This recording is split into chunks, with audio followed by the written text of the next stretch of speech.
Sedans may be suffering death by 1,000 sales cuts, but there are still some outstanding options out there. And in what should come as a surprise to exactly no one, the redesigned Toyota Camry is one of them. Not only does it look better than before, but it's only available with hybrid power this time around, which seems like a no-brainer in a shrinking segment. But on the subject of shrinking, some of what's new about this Camry cuts into its overall functionality.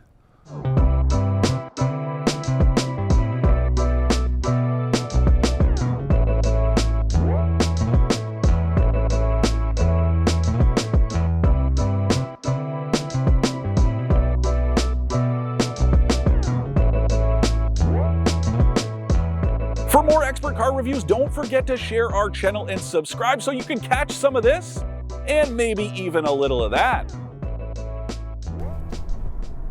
Okay, so it isn't just the hybrid power that's new and newsworthy this time around. It's the way it makes it to the road. That's right, you can finally get the Camry hybrid with all-wheel drive. Now, it is not standard. The cheapest trim, still front-wheel drive, and then you have to pay a little bit more to get all-wheel drive. But this XSE version I'm driving, as well as the XLE at the top of the lineup, both have all-wheel drive, and it's the same system that Toyota uses elsewhere, the RAV4, the Corolla Cross, you name it. It uses a dedicated electric motor in the back to power the rear wheels. It is independent of the rest of the powertrain. It just runs off the battery. The gas engine never feeds those rear wheels. A really slick system. Yes, it is slip and grip, but it's pretty cool. It works in reverse as well as when you're rolling away from a stop to give you just a little bit more confidence, whether it's inclement weather and ice or whether you're just cruising around and you need a little shot of acceleration. And that part is new to this powertrain, is more powerful, yes, but more importantly, it is more refined.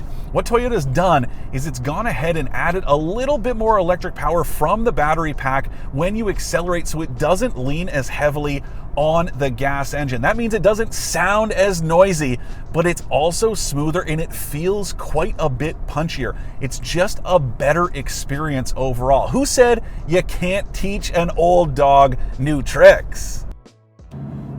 Okay, really, it's an old dog getting better at old tricks, but that's besides the point. Now, if you opt for the base version, this vehicle makes 225 horsepower, so a little bit more than before, and then this all-wheel drive version sees that number grow to 232 net horsepower. Yes, that's only 7 more. No, net is not the combined output of the gas engine and the electric motors. It's kind of the peak at which they can operate simultaneously, so that's never just going to be some simple math of calculating all the mechanical horsepower and all the electric horsepower. It's kind of what they can achieve together in that optimal operating range, and that is 232 horsepower, which is still plenty. You don't need a ton of output in any vehicle really, but especially not a mid-size sedan like this one.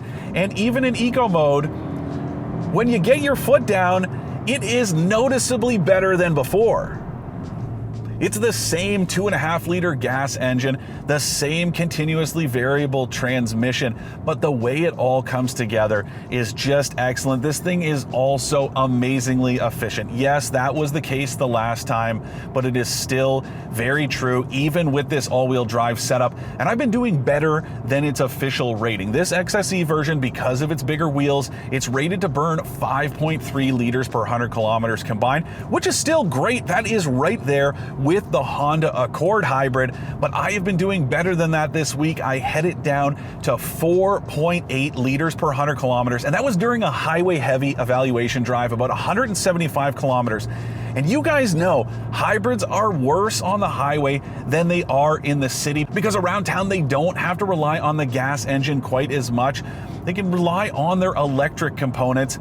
But when you're out on the highway, it's got to lean more heavily on the gas side of the powertrain, so usually they do worse. This thing has been doing better, and even now, after driving out to this shoot today, getting what we need, I'm still right at 5 liters per 100 kilometers. That is great to see. I love the way Toyota has taken this product and just made it better. That is the name of the game. That is the key to longevity. Sure, sedan sales are down across the board, but when you're still building a really good one, it keeps those customers and maybe even creates a few others. Maybe you don't necessarily need an SUV, you don't need all that space. This thing is a very viable option, but it does have a few flaws, starting with this driver's seat that has to be in a competition, and it's a race to the bottom with the Kia Telluride for the stiffest I have experienced in recent years. I don't understand what is going on here. This thing is flat, it's firm, it's uncomfortable.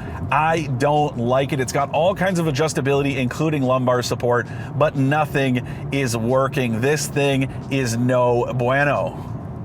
The Camry's new look is nice, although there are serious shades of the old car when you take a look at it from the back or the sides. Now, that's not a criticism, it's just a statement of fact. And besides, I always thought the back end was the best part of the old design. Not that the front was bad, but this one is better. With those C-shaped headlights, it looks almost identical to the Prius as well as the Crown Signia, and I like that there's finally some uniformity across the Toyota lineup. Something else I like, you can finally get this with a panoramic sunroof. This XSE trim as well as the XLE have this big glass panel, but it's also what causes the problems I talked about off the top. Just take a look.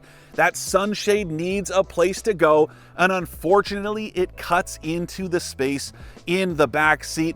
Toyota claims this thing has the same amount of rear seat headroom as the last car, but I ain't buying it. I cannot sit up straight back here, and considering how popular this thing is for both rideshare and taxi services, that could be a serious problem. Okay, so let's stick to the subject of bad news in here. And some of it is the mix of materials. There's some cheap feeling stuff, even in this XSE trim, that's about 47 grand before tax. But more than that, it's just the bizarre blend. There's about 6 different types of plastics in here. So you've got some matte finish that's textured, some of it's smooth. You've got this gloss finish all around the infotainment screen, across the dash, down here on the center console. This is where you are going to see those smudges and fingerprints.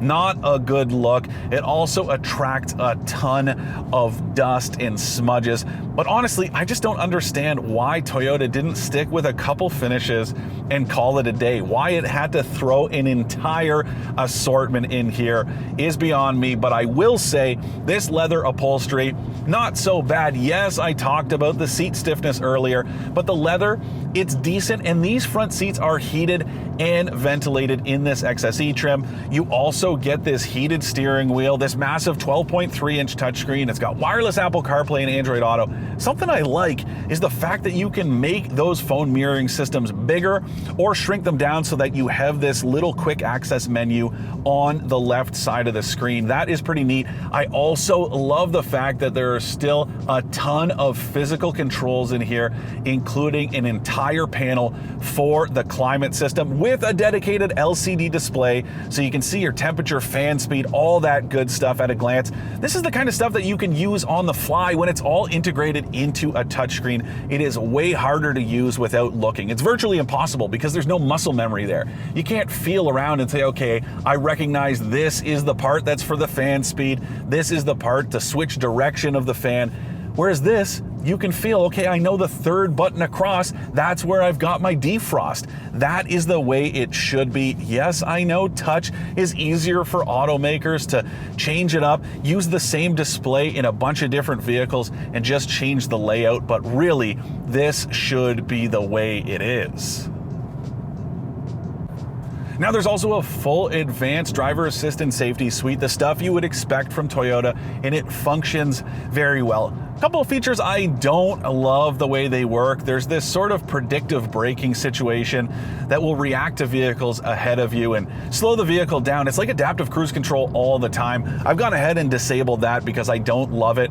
I also think that this driver monitoring camera, it's a little sensitive. Yes, you should keep your eyes on the road, but sometimes you're looking to the adjacent lane because you see somebody drifting and you want to make sure that they are not drifting too close, and that will warn you when that is is happening, so I don't love that. But all of that stuff is standard, which makes me curious what the SE upgrade trim would be like. No, it doesn't have leather. Yes, it's got a smaller infotainment screen. I think it's only 8 inches. The front seats are only heated, not ventilated, but the steering wheel is still heated, and it's only about 40 grand before tax, which makes it a serious bargain. Now, if you're looking to save even more money and you don't care about all-wheel drive, you can get that base SE trim with front-wheel drive for about 36 grand before tax. That is pretty cheap by today's standards. And just to put that into perspective, the Sonata you can no longer get with a hybrid powertrain in Canada anymore. The only other competitor in this segment is the Honda Accord, and the cheapest hybrid is 43 grand before tax. That makes this thing even more appealing. Now, yes, you are losing even more features in that cheapest version, but at that price tag, it just might make the shortcomings of this new Camry worth living with. To recap, I like the Camry's new look, the standard hybrid powertrain, and how much punchier it is than before. I don't like the cramped back seat, the weird mix of materials inside, or how stiff the seats are. Okay, so maybe my criticisms of the Camry seem a little petty or even harsh, but that just goes to show you the high expectations that come with literal decades of segment leadership. And all things considered, this is still a better car than the one that came before it in more than a few ways, including the standard hybrid power or the ability to pair that with all-wheel drive. Add it all up, and if you appreciate the sleek simplicity of a sedan, this one is still at the top of its segment, even if that's getting smaller by the year.